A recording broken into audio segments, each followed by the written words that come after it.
यहां पर जो हम सुबह से बात कर रहे थे कि हमारा परसेप्शन होता है किसी भी संघर्ष के पीछे, मेरा सच और उसका सच। चीजें हम देखते हैं जो हमें 6 दिखती हैं उनको 9 दिखती हैं। Next sir, next, next.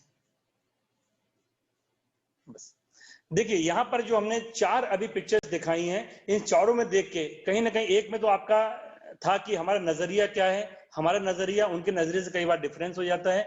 दूसरे पे हमने देखा कि दो, वो पति पत्नी भी हो सकते हैं, दोस्त भी हो सकते हैं, उनके बीच में कहीं ना कहीं एक अदावत है। उसके बाद की हमने देखा पिक्चरों में कि जहां पर कई लोग बैठे हुए हैं और एक कम्युनिटी जैसी दिख रही है और वहां पर लड़ाई चल रही है। और जो चौथा हमने देखा है वहां पे एक कमर्शियल का एक समझ में आ रहा है कि यहाँ पे एक रस्साकसी चल रही है। नेक्स्ट।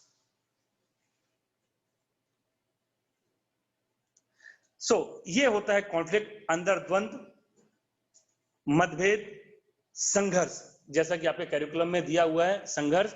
और सारे झगड़े की जो जड़ होती है कोर्ट में आने की, वो यही होती है हमारा कॉन्फ्लिक्ट। अब हमारा ये कॉन्फ्लिक्ट क्या है और कॉन्फ्लिक्ट को कैसे हमें पता करना है कि इनके बीच में कैसा कॉन्फ्लिक्ट है, और फिर उस कॉन्फ्लिक्ट को कैसे खत्म करना है, ये इस पे हम बहुत ब्रीफ में चर्चा करेंगे क्योंकि बाकी एलोबरेट हो चुकी है। एक समराइज करेंगे हम। Next sir. कॉन्फ्लिक्ट जो होता है, जो मतभेद होता है, एक सीरियस डिसएग्रीमेंट होता है किसी भी एक महत्वपूर्ण बात पे, चाहे वो मियाँ बीबी के बीच की बातें हों, चाहे वो पार्टनर के बीच की बातें हों, चाहे वो एम्प्लॉयज और एम्प्लॉयर के बीच की बातें हों, या जहां पे भी दो शख्स ऐसे होते हैं जहां पे एक दूसरे के संबंध बने रहते हैं लेकिन कोई एक सीरियस मैटर होता है उस पर डिसएग्रीमेंट होता है, तब वहां पर कॉन्फ्लिक्ट होना शुरू हो जाता है। तो दो या दो से अधिक के बीच व्यक्तियों के बीच में किसी एक मुद्दे पर मतभेद होना, सीरियस मतभेद होना, वो नेक्स्ट कॉन्फ्लिक्ट का रूप लेता है। सीरियस नेक्स्ट कॉन्फ्लिक्ट, मतभेद जो होते सर, पहले कॉन्फ्लिक्ट जो है, जैसा मैडम ने आपको बताया था कि ये अच्छा भी होता है। अच्छा होता है, क्यों अच्छा होता है कि कई बार इसमें बड़ा इनोवेटिव आइडियाज निकल जाते हैं, कई बार बड़े अच्छे इसमें हल निकल जाते हैं, कई बार जो उन्होंने सोचे भी नहीं होते हैं। तो conflict can be positive and healthy if it is a deal with a healthy way, a solution with a satisfy can be generally found. अगर कॉन्फ्लिक्ट, मतभेद है, अगर उसको बहुत अच्छे से टैकल किया गया, बहुत अच्छे हेल्दी एटमॉस्फेयर में टैकल करते हैं, तब वो बहुत ही पॉजिटिव होता है। लेकिन ये नेगेटिव कब होता है? जब इसको आप डील नहीं कर पाते हो और फिर आपकी फीलिंग को हर्ट करता है, आपके रिलेशनशिप को तोड़ता है। इसमें एक छोटा सा उदाहरण अगर दें कि सपोज एक जो लड़ाई हुई थी एक पति पत्नी के बीच में, वो शुरू हुई थी पर्दे के ऊपर कि पर्दे का कलर कैसा हो। तो बीवी का कहना यह था कि जो दीवारें हैं उसके कलर का पर्दा होना चाहिए, और हस्बैंड ने जो दरवाजे बनवाए थे सागौन के, बड़े महंगे दरवाजे, उनको लगता था कि वो उस पे ही होना चाहिए। तो एक पॉइंट जो उनका था वो दोनों के लिए बड़ा इंपॉर्टेंट पॉइंट था कि पर्दे कैसे होना चाहिए, पर दोनों की राय बहुत अलग अलग थी। और जब वो मतभेद इतने बढ़े कि वो मैटर कोर्ट तक आ गया, अगर वहीं पर बहुत ही हेल्दी एटमॉस्फेयर पे उसको स्मार्टली हैंडल कर लिया गया होता तो वो चीजें वहां पे नहीं आती। नेक्स्ट। जैसा करमेश साहब ने आपके सामने बताया था कि कॉन्फ्लिक्ट जो है वो शुरू कहां से होता है और खत्म कहां पे होता है। ये आपके सामने एक पिक्चर दिख रही है, ये आप इसको रिमाइंड फिर से करिए। देखिए डिफरेंसेस पैदा होते हैं, जैसे पर्दे के बारे में डिफरेंसेस हुए, या मोबाइल के बारे में डिफरेंसेस हुए, जैसे सर बता रहे थे, या मैडम ने बताया कि ये डिफरेंसेस जो है वो कांता बेन का जो उन्होंने बताया था कि डिफरेंसेस शुरू हुए। तो डिफरेंसेस जब शुरू होते हैं उसके बाद में नेचर आपका डिसएग्रीमेंट का होता है। आप उस मुद्दे पर या उनसे हर मुद्दों पर डिसएग्रीमेंट करने लग जाते हो क्योंकि आपके व्यवहार आपसे उनसे मेल नहीं खा रहे हैं। और जो डिसएग्रीमेंट है वो प्रॉब्लम में कन्वर्ट होता है कि अब प्रॉब्लम होने लगी है, हर बातों में फिर हमारे नुक्ताचीनी होने लगती है, और यही प्रॉब्लम कॉन्फ्लिक्ट में कन्वर्ट हो जाती है, अंतर्द्वंद में कन्वर्ट हो जाती है। और ये अंतर्द्वंद जो कन्वर्ट होता है डिस्प्यूट में, विवाद की स्थिति बन जाती है। विवाद को अगर वहां पे नहीं रोका गया तो वो वायलेंस में क्रिएट होता है, कन्वर्ट होता है, और वायलेंस वॉर में कन्वर्ट होता है। जैसे सर ने बताया था कि ये कि एक अस्पताल से लेकर जो सियाचिन जो मैम बता रहे थे, हर जगह यही चीजें होती हैं। हर जगह यही होता है। तो ये इसका एक सीढ़ी है, difference, disagreement, problem, conflict, dispute. अब इसको टैकल कैसे करना है, नेक्स्ट सर।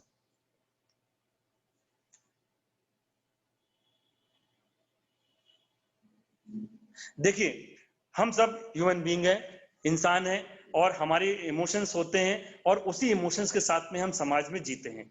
एक हमारी डिग्निटी होती है ह्यूमन की, और उसको जो चलाती है उसमें कई सारे फैक्ट्स होते हैं, जो कई आपके देख रहे हैं कि फिजिकल सेफ्टी उनकी होती है, साइकोलॉजिकल नीड्स होती है, फाइनेंशियल उनकी सिक्योरिटी होती है, सोशल स्टेटस होता है। ये सारी चीजों में कोई एक या अन्य अनेक जब हर्ट होते हैं किसी के द्वारा, तब वहां पे कॉन्फ्लिक्ट पैदा होता है। चाहे उनकी पर्सनल वैल्यूज अगर बीवी के द्वारा हर्ट होती है, या उनकी डिग्निटी अगर बॉस के द्वारा हर्ट होती है, तो किसी के द्वारा भी जब ये इनकी जो ह्यूमन डिग्निटी है हर्ट होती है, और जब ये खुद में रहती है तो पर्सनल रिस्पॉन्स उसका रहता है, लेकिन जब ये बाहर निकल के आती है तब एक कम्युनिटी का हिस्सा बन जाती है, लोग उसमें दखल देने लग जाते हैं, और फिर ये लीगल में कन्वर्ट होती है, और फिर ये पब्लिकली सब जगह सामने आती है। Sir next, next sir. तो जैसा ये इसमें देखा रहा, ह्यूमन डिग्निटी में कोई एक पार्ट या बहुत सारे पार्ट जब हर्ट होते हैं तो इमोशंस उनके हर्ट होते हैं। जब इमोशंस हर्ट होते हैं, जब इमोशंस हर्ट होते हैं तो डिसएग्रीमेंट वहां पर उस पक्ष से शुरू हो जाता है, और वो दोनों पक्ष के बीच में अंतर्द्वंद की स्थिति बन जाती है। उसके बाद जो प्रॉब्लम जब आती है वो कम्युनिटी के सामने आती है। जाहिर तौर पे जो भी बातें गड़बड़ होती हैं तो सामने ही आती हैं, जहां पे दो चार लोग होते हैं। वह जब कॉन्फ्लिक्ट और डिस्प्यूट में कन्वर्ट होता है, तब डिस्प्यूट रेजोल्यूशन रिस्पॉन्स के लिए वो आता है जो आप अब करने वाले हो। और अगर आपको हटा दिया जाए तो वो मामला पहुंचेगा वायलेंस पे, जो लीगल रिस्पॉन्स जिसमें मिलेगा, और फिर वॉर में, जहां पे पॉलिटिकल, क्रिमिनल और रिस्पॉन्स सारी चीजें आ जाती हैं। तो हमें रुकना है, कॉन्फ्लिक्ट में ही रुक जाना है हमें। हमारा काम शुरू होगा कॉन्फ्लिक्ट से। सर अब कॉन्फ्लिक्ट को इरेज कैसे करना है, अब हम इसमें बात करेंगे। Next sir. जैसा सर ने उदाहरण आपका टाइटैनिक का दिया है, तो टाइटैनिक तो आप जब देखेंगे तब देखेंगे, फिलहाल उसका जो टाइटैनिक का जो पिक्चर बनाने के पीछे का सबब था वो आपके सामने है, ये आइसबर्ग।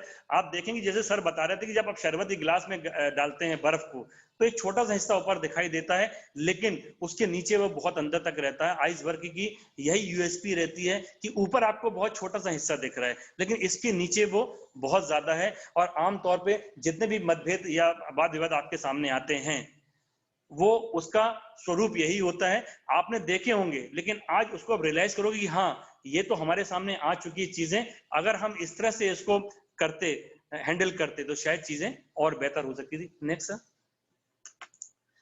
देखिए, आपको जो दिखता है वो facts, the law, the position, ये तीन चीज दिखती हैं। और एक जो अंतर्द्वंद वाला व्यक्ति है वो भी एक दूसरे में यही चीज देखता है, लेकिन उसके नीचे जो चीजें रहती हैं बहुत सारी, कि मिसअंडरस्टैंडिंग हो सकती है, परसेप्शन हो सकता है उनका, पूर्वाग्रह हो सकता है उनका देख के कि हमने तो कुछ देखा लेकिन था कुछ और, इमोशंस हो सकते हैं जो हर्ट हुए हों, इंटरेस्ट हो सकता है कि भाई मेरा तो ये इंटरेस्ट है, अगर ये पूरा नहीं होगा तो चीजें बिगड़ेंगी, कंसर्न हो सकता है कई बार, और वो कंसर्न को पॉजिटिव समझ सकते हैं, फीलिंग्स होती हैं। तो ये चीजें होती हैं जो अंदर होती हैं, जो हमें दिखाई नहीं देती हैं, ना बताई जाती। नेक्स्ट। अब यहां पर हमें करना क्या है उस कॉन्फ्लिक्ट को दूर करने के लिए, तो जो करना है, जो अब इसका कॉन्फ्लिक्ट तो हमें, जो अभी और भी हम बताएंगे कि कैसे उसका कॉजेस क्या होते हैं। देखिए, तीन चीजें यहाँ पे रहती हैं। एक होते हैं प्यूपिल, वो दो व्यक्ति या दो से अधिक व्यक्ति जिनके बीच में मतभेद है, वो प्रॉब्लम्स जो आप निकालेंगे।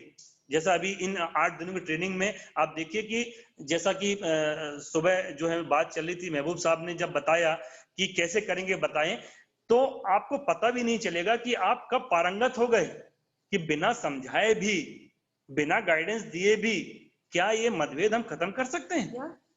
तो एक होता है पीपल जिनके बीच में मतभेद हैं, एक है हमारे प्रॉब्लम्स जो आप निकालते हो, उन्हीं से निकलवाते हो, और उनको आप नोट डाउन करते हो, तो जहन में रखते हो कि इनके बीच में ये मेजर प्रॉब्लम्स है, और फिर प्रोसेस, फिर आप उन्हें दूर करने की प्रोसेस शुरू करते हो, और प्रोसेस शुरू उन्हीं से करवाते हो जो आपके सामने बैठे हुए। Next sir. तो जैसा अभी हमने लास्ट उसमें देखा था, अब प्यूपल, अब पीपल के जो जो व्यक्ति हैं, जो आपके सामने सब्जेक्ट बैठे हुए हैं, दो पक्षकार जो आपके सब्जेक्ट बैठे हुए हैं, उनमें जो प्रॉब्लम है वो हो सकता है पास्ट हिस्ट्री की हो, और जो कोई तात्कालिक कारण पे लड़ाई हो के आई हो, या वैल्यूज, उनकी meaning, relationship, emotions, behaviour, abilities और पर्सनालिटीज, जो अभी हम आइसबर्ग में देख रहे थे, ये इनसे हर्ट होके ये या इनके कारण ये आपके सामने आते हैं। अब आपने उनसे बातचीत करके, जैसा कि अभी आगे सेशन में आप देखेंगे, ज्वाइंट सेशन और सिंगल सेशन में, जो मैडम बता रहे थे कि हम साथ में बात करते हैं, अलग बात करते हैं, तो बात करते हैं वो हम समझाइश नहीं करते हैं, हम ये प्रॉब्लम्स निकालते हैं उनकी बात करते करते, और कब निकाल लेते हैं उनको पता भी नहीं चलता है। तो उसके क्या फैक्ट्स हैं उस कॉन्फ्लिक्ट के, उनका परसेप्शन गलत था क्या, क्या उनका कोई इंटरेस्ट है, क्या कोई उनकी नीड है, इनके बीच में क्या इश्यूज हैं, और पोजीशन किसकी कैसी है, ये आप इसमें चीजों को निकाल लेते हैं। और फिर उसके हिसाब से फिर आप प्रोसेस को आगे बढ़ाते हैं कि इनके बीच में बातचीत कैसी करवाना है। नेक्स्ट। इस समय ये करना है हमें, सपोर्ट द पीपल, जो आपके सब्जेक्ट हैं उन्हें आपको सपोर्ट करना है। सपोर्ट मतलब ऐसा नहीं कि एम्पैथी वाला, कंधे पे हाथ रख दिया, सिंपैथी वाला कि मैं आपके साथ में हूं, आप तो सही हो, नहीं आप गलत हो। नो, सपोर्ट जो आपको करना है, उनको एनहांस करना है कि अपनी चीजों को आप बाहर निकालें, अपने आइडियाज को बाहर आप निकालें, ताकि वो खुल के चीजों को आपके सामने बताएं। और कंट्रोल द प्रोसेस, आपको पूरे समय एक प्रोसेस को कंट्रोल करना है, क्योंकि आपको पता है कि आपके मीडिएशन को आपको कहां लेके जाना है, आपको उनके उन बिंदुओं को लेके जाना है समाप्त करने के लिए जो उनके बीच में झगड़े की वजह है, और सॉल्व द प्रॉब्लम। ये जो आपका ट्रायंगल आपके सामने दिख रहा है। नेक्स्ट।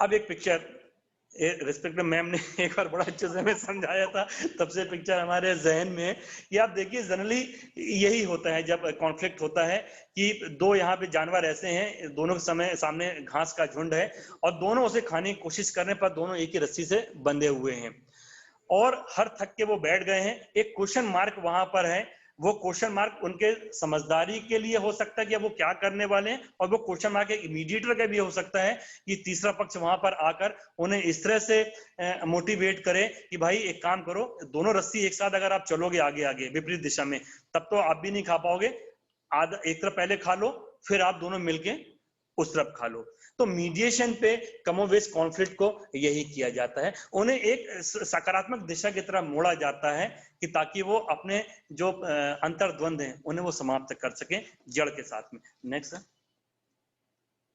ये बाद में बहुत डिटेल में एलोबरेट किया जाएगा, बहुत इंपॉर्टेंट चीज है ये, क्योंकि कॉन्फ्लिक्ट जो आपके सामने आएंगे और जो आप उसको कन्वर्ट करोगे, तो मैं संक्षेप में बताऊंगा, इसको डिटेल में मैम बताएंगे जब हम नेगोशिएशन का पार्ट लेंगे। कि आप देखिए यहाँ पर दो आपको ये चार्ट दिख रहे हैं, उसमें एक है कि जो आदमी जड़ रहता है, एक जड़ रहता है, डिनाइड पोजीशन में रहता है, बिल्कुल हठ धर्मिता में रहता है, और एक कॉपरेशन में रहता है। दो चार्ट यहाँ बनाए गए हैं कि जब दोनों व्यक्ति, दोनों पक्ष चीजों से भागते हैं, अवॉइड करते हैं, चीजों को मानते नहीं है, तो वहां पर गुंजाइश जो है जीरो की रहती है। ये आपके सामने ये मैटर आएंगे जब दोनों पक्ष अपने अपने उसमें अड़े रहेंगे, अवॉइड करेंगे, हमें बात ही नहीं करनी, एक वहां मुंह फिरा रहेगा, एक वहां मुंह फिरा रहेगा, तो एक पोजीशन आपके सामने कॉन्फ्लिक्ट की ये आएगी। दूसरी आप देखिए तो ये जीरो, इस पे कोई समझौता नहीं हो सकता। आप सबसे ऊपर देखिए कॉम्पिटिंग लिखा हुआ है। जब कंपटीशन चलता है दोनों के बीच में, अंतर बहुत आपके सामने खुल के वो आते हैं, वहां पर भी इसमें कोई भी समझौता नहीं हो रहा है। जब आप प्रयास करते हैं या वो प्रयास करते हैं, आप प्रयास करवाते हैं, तब एक पोजीशन आती है बीच की, कंप्रोमाइजिंग। ये जब आपको बाद में एलोबरेट किया जाएगा कि आपको इन दो पोजीशन को पे जब काम करना शुरू करते हैं, तीसरी पोजीशन आती है कंप्रोमाइजिंग की, कि जहां पे चलिए ठीक है, अच्छा कर लेते हैं, कंप्रोमाइज करते हैं। पर ये भी सिचुएशन उतनी अच्छी नहीं रहती है कि आप विवादों को हमेशा के लिए खत्म कर सके। उसके बाद में आप चौथा देख रहे हैं एकोमोडेटिंग, कि चलो ठीक है, मैं इतना कर लेता हूं, आप इतना कर लो, मैं इतना कर लेता हूं, ये करके जो है, और किसी तरह जो बाद में आपको एलोबरेट करेंगे। और सबसे आखिरी में जो आती है, जिसके लिए हम यहाँ बैठे हुए हैं, जो हमें इन 8 दिनों के बाद में करना है, उस 5वें कॉलम पे कोलैबोरेटिंग, जहां पर दोनों अपने अपने उन खुशियों पर एतबार करके समझौता करें जो उनको चाहिए था, और जिसे हम कहते हैं win win situation. Win win situation, दोनों ही जीतते हैं, ये वो पोजीशन रहेगी कोलैबोरेटिंग की। जब 8 दिन के बाद में आप यहाँ से पूरा सीख के जाएंगे कि जो पीपल्स है, जो अंतर्द्वंद है पक्षकारों का, उसे उस लेवल पे कैसे लेके जाएं कोलैबोरेटिंग तक, जहां पर दोनों जीते, किसी को ना समझौता करना पड़े, ना किसी को मन मार के वो उनकी बातें मानना पड़े, दोनों ही जीत के जाए। नेक्स्ट। सो जैसा हमने पहले जो सीढ़ी दिखाई थी कि सीढ़ी होती क्या है, कैसे होती कि जो differences, disagreement, problem, conflict, dispute, violence war में कन्वर्ट होता है। अब आपने क्या करना है, एक शांति थी कि दो पक्षों के बीच में, वो उसमें डिफरेंसेस हुए, डिफरेंसेस डिसएग्रीमेंट में कन्वर्ट हुए, डिसएग्रीमेंट प्रॉब्लम में कन्वर्ट हुआ, प्रॉब्लम कॉन्फ्लिक्ट में, उनके बीच में अंतर्द्वंद हो गया, और वो डिस्प्यूट, तो डिस्प्यूट जो रहता है उसका फैसला तो कोर्ट करेगी, जज करेंगे, जैसा मैम बता रहे थे कि डिस्प्यूट जो है उनका गुण दोष के आधार पर फैसला करेंगे। लेकिन मीडिएटर का काम जो होता है, जो आपका काम होगा, वो कॉन्फ्लिक्ट में से ही पकड़ना है। उस कॉन्फ्लिक्ट मामला जो आपका आएगा वो कॉन्फ्लिक्ट में आएगा, आपको चीजों को, फैक्ट्स को निकालना है, जो अभी हम बात कर रहे थे प्रॉब्लम्स की, और उसमें मीडिएशन करने के बाद में प्रॉब्लम सॉल्विंग मोड पे लेके आना है। मतलब अवॉइडिंग से और कॉम्पिटिटिंग से आपको कंप्रोमाइजिंग से होते हुए और आपको सीधे कोलैबोरेटिंग पे लेके आना है। तो प्रॉब्लम सॉल्विंग मोड में जब आते हैं तो एग्रीमेंट पे आना है। एग्रीमेंट मतलब दोनों पक्ष जिन मुद्दों पर सहमत होंगे, अपने अपने मुद्दों पर सहमत होंगे, और फिर उन मुद्दों पर दोनों जहां सहमत हो जाएंगे एक साथ, और फिर उसकी एक्सेप्टेंस, वो दोनों खुद एक्सेप्ट करेंगे उस चीजों को, और उसके बाद में देखिए फिर से पीस वाली स्थिति आ जाएगी। तो ये आपके सानिध्य में होगा, आपके तुफैल से होगा। नेक्स्ट। अब जैसा हम बात कर रहे थे कि कॉन्फ्लिक्ट तो हमें समझ में आ गया कि दो पक्षों के बीच में अंतर्द्वंद है, लेकिन इसके कारण क्या है? तो मोटे मोटे कुछ कारण यहाँ पे हम देखिए 5 हम डिस्कस करेंगे कि इंफॉर्मेशन कॉन्फ्लिक्ट होता है, इंटरेस्ट कॉन्फ्लिक्ट होता है, रिलेशनशिप कॉन्फ्लिक्ट होता है, स्ट्रक्चरल होता है, वैल्यूज होता है। इसमें से जो 3 और 4 हैं, इसमें से आपका पाला पड़ेगा। Information, next sir. देखिए इंफॉर्मेशन जब पैदा होता है जब आपके पास में कहीं से कुछ इनसफिशिएंट इंफॉर्मेशन आती है। अगर जैसा साहब बात कर रहे थे कि जो हस्बैंड वाइफ थे वो अलग अलग शिफ्ट में काम करते थे, उनके अलग अलग बॉस थे, वहीं रुक गए थे। अगर मैं उनको आगे बढ़ाऊं कि उनके बॉस थे और हस्बैंड को उनके बारे में शक हो गया, कहीं से खबर ही आई कि वो हस्बैंड के साथ में उनका रास्ता है, या फिर वाइफ को ये खबर आ गई कि उनके ऑफिस में कोई इस तरह की महिला है और उनसे उनका रास्ता कायम हो रहा है, तो ये जो इंफॉर्मेशन है हो सकता है गलत हो, लेकिन वो इंफॉर्मेशन इनके बीच में कॉन्फ्लिक्ट का एक बन सकता है। डिसएग्रीमेंट, अब डिसएग्री जो पर्दों के बीच की हमने बात करी कि जो डिसएग्रीमेंट जो था, या जो डाटा रिसीव उनके पास में हो रहे हैं कहीं से, उस पे वो इस कदर इत्तेफाक पैदा कर रहे हैं कि वो कॉन्फ्लिक्ट की वजह बन रही है। सर इसमें मीडिएटर ये करता है कि उन पे काम करके, जैसे ये देखिए इंफॉर्मेशन में लैक ऑफ इंफॉर्मेशन की आधी अधूरी जानकारी, मिस इंफॉर्मेशन गलत जानकारी, डिफरेंट इंटरप्रिटेशन ऑफ इंफॉर्मेशन कि वहां पर तो 6 था और मैं तो 9 देख रहा था। ये चीजें आपने निकालनी है जब उनकी बात करते करते। नेक्स्ट। अब इसमें करना क्या है कि agree on what data are important, कि जो उनके पास डाटा है जो इंपॉर्टेंट है उस पर उनको एग्री करवाना कि भाई देखिए ये सही है ये गलत है, लेकिन ये आपने बोलना नहीं है, ये वही रिवील करेंगे, वही इसको एक्सेप्ट करेंगे जो डाटा कहां से कलेक्ट हुआ है उनके पास में। आपको बड़े स्टाइल से, बड़े डिप्लोमेटिकली उनको दिमाग में डालना है क्या ये सही है, ठीक है सर, और जो इंटरप्रिटेशन वो निकाल रहे हैं वो सही है कि गलत है, ये भी आपने, लेकिन बताना नहीं कि आप गलत हो सही हो। अब इंटरेस्ट वाला जो आता है, ये तब आता है जब एक व्यक्ति जो है वो अपने इंटरेस्ट के लिए बात करता है और दूसरा उसको नकार देता है। जनरली ये सब बातें जब आती हैं, ये आपकी जब दो पक्ष में एक पक्ष अपना इंटरेस्ट देखता है दूसरा अपना इंटरेस्ट नहीं देखता। अभी अगर जो अभी सामयिक विषय चल रहा है, अगर इसको हम रिलेट करें किसान आंदोलन, तो किसान आंदोलन में किसान ये कह रहे हैं कि भाई हमारा इंटरेस्ट जो है इसमें नहीं रहेगा, हमारा फायदा नहीं रहेगा, लेकिन गवर्नमेंट का ये कहना है कि नहीं ये बहुत आप लोग के लिए अच्छा है। दोनों ही बात सही कर रहे हैं अपनी अपनी जगह पे, दोनों ही बात सही सही कर रहे हैं कि भाई हमारा जो है नुकसान है, दूसरा बोला नहीं आपका फायदा है। तो ये जब आता है, और इस बीच में मीडिएटर का काम ये अगर करे कि वो दोनों के उस नीड को निकाले, उनके इंटरेस्ट को एक जगह पर रखकर उनके निकाल के उन पे एक समझौता करवाए उनके बीच में, तो वहां पर मीडिएशन आपका सफल हो सकता है। जो म्यूचुअल गेन जो होता है कि दोनों का उसमें लाभ क्या है, कुछ वो अपना इंटरेस्ट शो करें, कुछ ये अपना इंटरेस्ट शो करें, और दोनों फिर एक म्यूचुअल गेन की तरफ बढ़े। Next sir. सो जैसा हमने बात की कि गोल क्या है, किसानों का गोल क्या है, उनकी एमएसपी या बाकी चीजें, और उनकी नीड क्या है, उनके जमीन का डर, और उनका परसेप्शन क्या है कि हम तो फिर उसके बाद हमारा कोई अधिकार नहीं रहेगा किसान का, और जो गवर्नमेंट का परसेप्शन है कि इससे जो है किसानों की स्थिति बहुत ज्यादा बेहतर हो जाएगी। तो ये उनके अलग गोल हैं गवर्नमेंट के, किसानों के अलग गवर्नमेंट है गोल है। नेक्स्ट। सो अगर कोई वहां पे मीडिएशन करे और वो जो पोजीशन को इंटरेस्ट में कन्वर्ट करे कि किसान अपने में अड़े हुए, सरकार अपने में अड़े हुए हैं, अगर उनको वो इंटरेस्ट में, देखिए आपका ये फायदा हो सकता है, आपका ये फायदा हो सकता है, तो दोनों को वो अगर इंटरेस्ट पे लेके आए तो वहां पे समझौता दोनों के बीच में हो सकता है। एक्सपांड ऑप्शंस, वहां अब जैसा कि मैम ने भी बात की थी आपसे कि जो मीडिएशन है उसमें चीजें निकल के आती हैं, बहुत सारी चीजें निकल के आती हैं, इसलिए कॉन्फ्लिक्ट अच्छा है। तो ये कॉन्फ्लिक्ट हो सकता है बहुत अच्छा हो किसानों के बीच का, अगर उसी को उदाहरण लेके चलते हैं हम कि इसमें कुछ क्रिएटिव एक एक्सपांड ऑप्शन, एक नया ऑप्शन निकल के आ जाए कि चलिए हम ये बिंदु भी शामिल कर लेते हैं जिससे आपको और फायदा होगा। फाइंड क्रिएटिव सोल्यूशन, कोई नया सोल्यूशन इसमें निकल जाए, यही आपने करना है। उन दोनों के बीच में कोई एक सोल्यूशन ऐसा निकालें जो क्रिएटिव हो, जो उन्हें सोचा भी ना हो।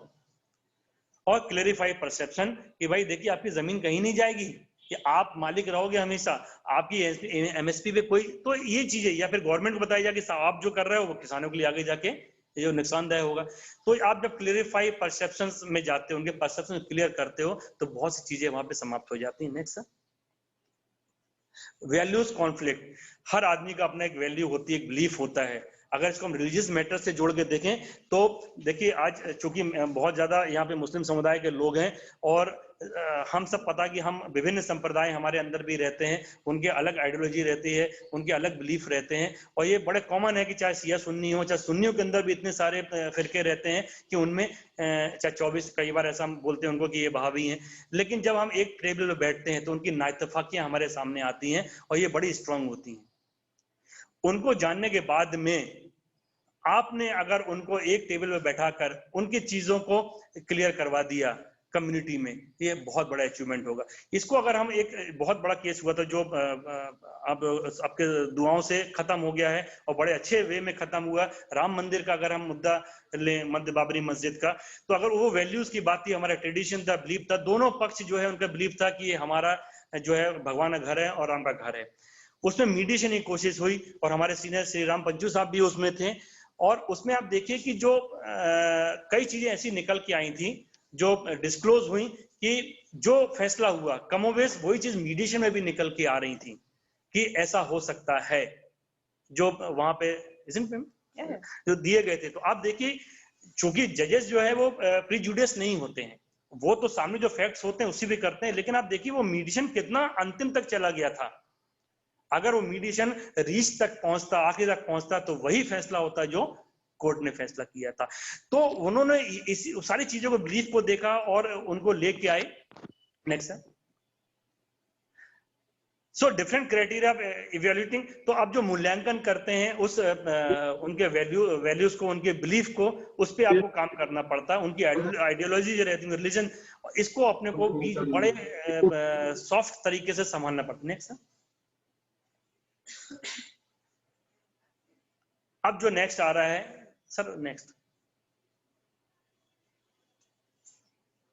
ये इसमें आपकी जरूरत जो पड़ेगी, मेनली आपको जो इसमें करना पड़ेगा, जो आपके सामने आएंगे, रिलेशनशिप कॉन्फ्लिक्ट्स। तो ये जो मुद्दे आएंगे समाज में, जो मुद्दे होते हैं रिलेशनशिप में, चाहे वो भाई भाई के बंटवारे के हों, बाप बेटे के चीजों के बीच में हो, मियाँ बीवी के बीच में हो, ये आप देखें कि ये कब होता है, व्हेन द मिस इंटरप्रिटेशन और स्ट्रॉन्ग नेगेटिव इमोशंस और पूरा कम्युनिकेशन, जब ये यहाँ पे चीजें होती है, जनरली यही होती है मियाँ बीवी बीच में, या घर के बातों में, या समाज में, या हमारे पड़ोस में। नेक्स्ट। तो इसके कारण क्या होते हैं, पुअर कम्युनिकेशन, हमने कुछ कहा, उन्होंने कुछ सुना, ये हमने कहा नहीं। जैसा राजू सर ने उदाहरण दिया था कि दोनों के बीच में बातें होना बंद हो गई थी। बातचीत बहुत जरूरी है, बातचीत बहुत जरूरी है। मैंने जो एग्जांपल दिया था कि देखिए हमारे दोनों के पास में परमाणु हैं, हथियार हैं, और हमें पता है इससे परिणाम क्या होंगे, लेकिन हम उसको यूज नहीं कर रहे हैं। इसलिए भी कि हमें भयावहता पता है उसकी कि इतना भयावह होंगे, लेकिन उसके पीछे एक लॉजिक और भी है कि बातचीत चलती रहना चाहिए। इसलिए आज हम युद्ध के कगार पर नहीं पहुंचे, चाहे वो चीन से हो चाहे पाकिस्तान से, क्योंकि बातचीत, कम्युनिकेशन जहां स्टेब्लिश रहेगा वहां पर विवाद और संघर्ष के रहे भी तो उसकी चरम सीमा पे वो नहीं आ पाएगा। तो कम्युनिकेशन को आपको, ये जो एक बहुत बड़ा कारण होता है poor communication, repetitive negative behaviour, ये आपने निकालना है कि ये ऐसा तो नहीं है, कि वो तो बताएंगे नहीं। मिसकंसेप्शन, स्टीरियोटाइप, अब जड़वादी है बिल्कुल नहीं। जैसे अभी केस हमारे पास आया, बहुत शॉर्ट में मैं बताऊं कि मियां बीवी का केस है, और जो शोहर को जो उससे नाइतफाकी है कि बीवी पर्दा नहीं करती, बीवी पर्दा नहीं करती है। बैठ के बातचीत करवाई, और बातचीत कराने में बीवी का कहना यह था कि मैं जिस जगह नौकरी करती हूँ वो एक थोड़ा सा अलग इलाका है जहां पे बिल्कुल भी मोमडन्स नहीं है, और जब मैं वो पहन के निकलती हूँ बुर्का, तो कई लोग जो है मुझे जो है वो ताने फिक्रे कसते हैं। और ये मामला उस समय जो सीआरए वो क्या चल रहा था जब, हाँ, उस समय का थोड़ा सा कुछ उबाल भी था। और एक दो उन्होंने उधर ये भी कहा कि जब वो उस पर्टिकुलर रोड से निकलती हैं तो कुछ कुत्ते हैं वहां पर जो शायद उस वेशभूषा के अभ्यस्त नहीं है, तो वो पीछे लगते हैं, और वो चूंकि स्कूटी से जाती हैं। लेकिन हस्बैंड इस बात पे जड़ है कि चाहे कुछ भी हो, चाहे नौकरी छोड़ना पड़े, पर्दा तो आपको करना पड़ेगा।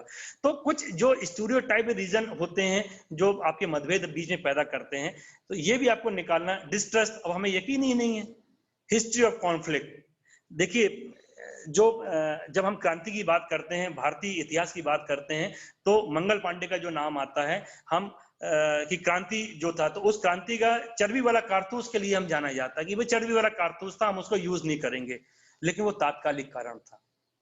ये तो बहुत सालियों से, सदियों से जो है एक इंडियंस के, भारतीयों के मन में एक दबाव आ रहा था कि हमें जो है, जो जकड़न सी आ रही थी, हमें निकलना है, निकलना है, निकलना है, चीजें भरती जा रही थी, और उसका तात्कालिक कारण जो हुआ वो चर्बी वाला कारतूस हुआ, जिसने 1857 क्रांति को जो है जन्म दिया था, मंगल पांडे वाली। सो आपको भी ये निकालना कि इनके बीच में ये अंतर्द्वंद, इसका मेन क्या है, और भी तो हो सकते हैं। सो रिलेशनशिप जो बिगड़ती है वो हिस्ट्री ऑफ कॉन्फ्लिक्ट से ही बिगड़ती है। नेक्स्ट, अब आपने क्या करना है, आपने इंप्रूव कम्युनिकेशन, उनके बीच में कम्युनिकेशन स्टेब्लिश करवाना है। तो मीडिएशन में जो मैम बात कर रहे थे कि यहाँ पर आपको समझाइश नहीं देनी है, आपको जब आगे सिखाया जाएगा आप देखेंगे कैसे आप इन दोनों के बीच में कम्युनिकेशन स्टेब्लिश कर देते हैं। ग्राउंड रूल्स आप आगे पढ़ाए जाएंगे, वो स्टेब्लिश करना है। मिसकंसेप्शन जो है वो आपको वहां पर कैसे आप खत्म करवाएंगे, उन्हीं से, बिना बताए, आपको कुछ नहीं बताना है, वो खुद ही इसको निकालेंगे, और आप बड़े स्टाइल से, बड़े डिप्लोमेटिकल तरीके से उनको बता देंगे कि ये चीज गई है, गलत है, सही है, बिना बोले।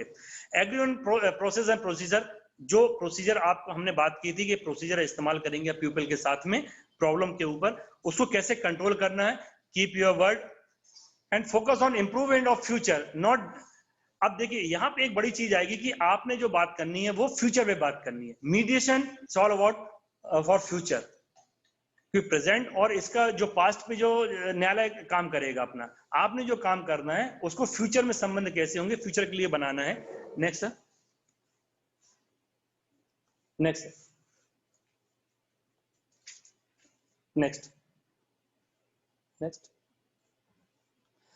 अब देखिए ये जो हम अब अंत में आ रहे हैं कि हमने करना क्या है कॉन्फ्लिक्ट में। जब कोई अंतर्द्वंद आपके सामने आता है, हमने देख लिया कि वैल्यूज के कारण कॉन्फ्लिक्ट हो सकता है, रिलेशनशिप में जो है कॉन्फ्लिक्ट जो कैसे होगा, जब फैमिली मैटर्स होते हैं, लेकिन इनको करना कैसे है। तो आपने सिंपल ये करना है, कैसे करना है ये मैम अभी अभी 8 दिन तक आपको पता चलेगा कि इसके कैसे पार्ट होते हैं, कहाँ पे क्या बोलना है, क्या नहीं बोलना है, कैसे क्वेश्चंस पूछने हैं, और क्या करना क्या नहीं करना है, सारी चीजें आपको बताएंगे। तो ये चीज कैसे करनी है, इन 4 चीजों को ये आपको आगे बताया जाएगा। तो सबसे पहले जो कॉन्फ्लिक्ट में करना है वो होता है कि सुनना है, एक्टिव लिसनर। सुनना, एक्टिव लिसनिंग का मतलब ये नहीं कि जो वो अपने एक आत्मकथा या बता रहे उसको सुनना है, वो तो है ही, लेकिन आपने वो सुनना है जो वो कह नहीं पा रहे हैं। आपने वो देखना है सुनने के माध्यम से जो उनके पीछे है, जो उनके बिहाइंड है। तो सुनना जो है वो सुनना है जो वो नहीं कह पा रहे हैं अपने बातों से। सो सुनने के दौरान आपने एक्सप्लोर इशू करने हैं, उनके इश्यूज जो हैं, क्या उनकी बिलीफ हर्ट हुई है, उनकी पर्सनल डिग्निटी हर्ट हुई है, क्या हुआ है?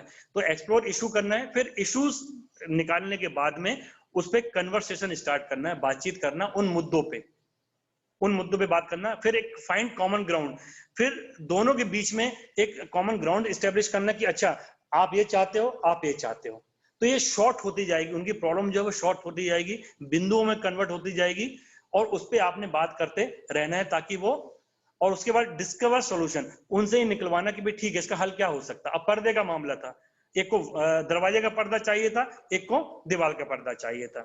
अब यकीन माने कि उसमें इतना इजी जो निकला, तो जब इशू एक्सप्लोर किया कि भाई इसमें लड़ाई किस बात पे हुई थी, कि पर्दे के पीछे लड़ाई हुई थी। अब पर्दा दो, एक दीवार एक दरवाजा है, सागवान का दरवाजा जो होता है वो अलग रंग का होता है और जो दीवार होती है वो अलग रंग की थी।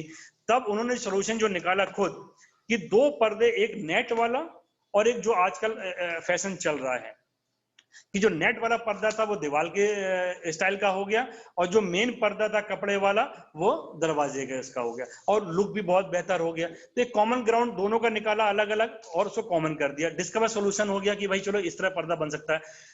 मेक द प्रोसेस विजुअल, ये आपने बिल्कुल साफ कोई सामने रखनी, जैसा मैम ने कहा था, दो चीजें आप बिल्कुल पूरे आपके इस 8 दिनों में सामने आएंगी, और आपके जिंदा रहने तक, जब तक आप मीडिएशन कर रहे हो, जब तक आप जिंदा हो, मीडिएशन कर रहे हो और जब तक आप जिंदा हो, दो चीजें आपकी बिल्कुल गांठ बांध लीजिए एज अ मीडिएटर। एक तो है कॉन्फिडेंशियलिटी, गोपनीयता, और दूसरी neutrality.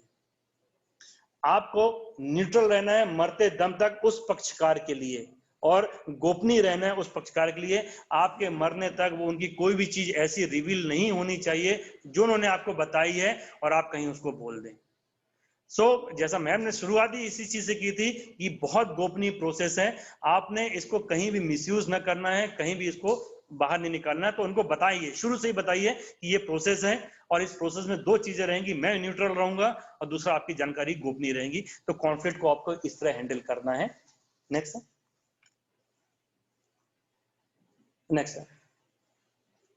Identify the source of conflict. अब इसको हम समराइज कर रहे हैं पूरी चीजों को, कि आपने इसको सोर्स क्या है उस कॉन्फ्लिक्ट का ये पता करना है कि इनके बीच में मुद्दा किस बात पे, पर्दे की लड़ाई है, वेतन की लड़ाई है, या जमीन में जो है वो इंटरेस्ट की इसकी लड़ाई है, जमीन में जो है मेड़ की लड़ाई है। ये पहले आपने उसको निकालना है, और उसके पीछे रीजन क्या है।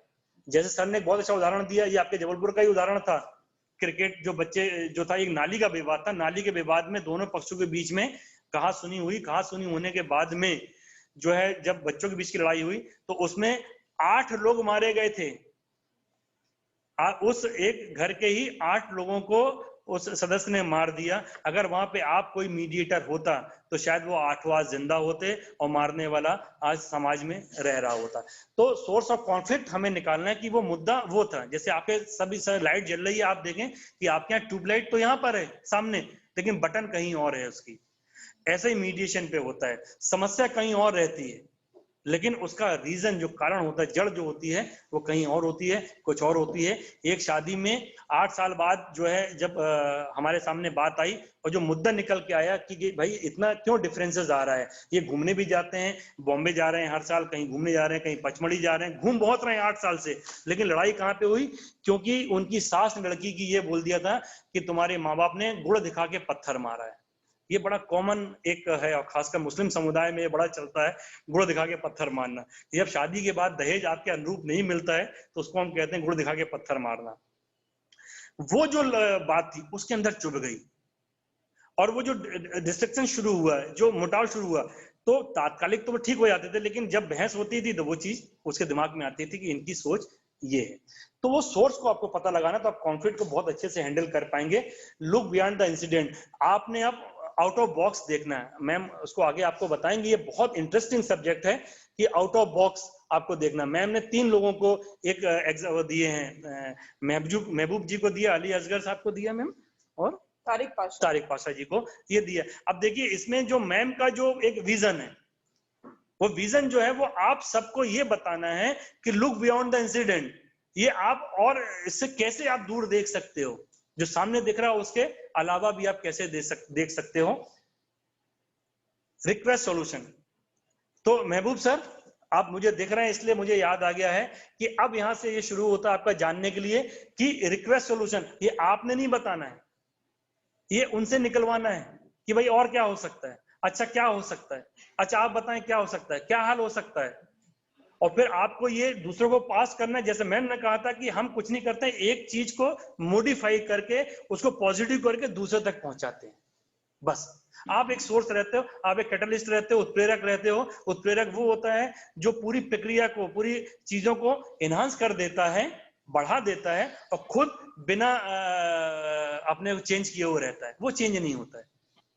सो आपने रिक्वेस्ट उनसे सोल्यूशन को निकलवाना है, उनसे उन्हीं से निकलवाना है और उसको एग्री करवाना है।